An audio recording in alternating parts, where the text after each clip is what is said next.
বিরোধী দলীয় নেতা নেতৃবৃন্দ যারা আছেন, যারাই তাদের বিপক্ষে কথা বলেছেন তাদেরকে তারা ধ্বংস করেছেন, কচুকাটা তারা করেছেন, গ্রেফতার করেছেন, আয়না করে রেখেছেন, হাজার হাজার লক্ষ লক্ষ মানুষকে গৃহবন্দী করেছেন, গ্রেফতার করেছেন, গুম করেছেন, ক্রস ফায়ার তারা করেছেন।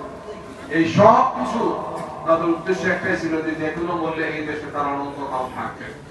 কিন্তু আলহামদুলিল্লাহ আমাদের এই দেশের মানুষের, যুবক এবং তরুণদের, ছাত্র সমাজের অসাধারণ সাহসী ভূমিকার কারণে এবং এর সাথে প্রবাসী অবস্থানরত এই লক্ষ লক্ষ আলহামদুলিল্লাহ আমাদের ভাইদের আত্মত্যাগের বিনিময়, তাদের তাৎক্ষণিক প্রতিক্রিয়া, প্রতিবাদ, প্রতিরোধের কারণে, ঐতিহাসিক সিদ্ধান্ত গ্রহণের কারণে এই ফেসিবাদ থেকে বাংলাদেশ মুক্ত হয়েছে।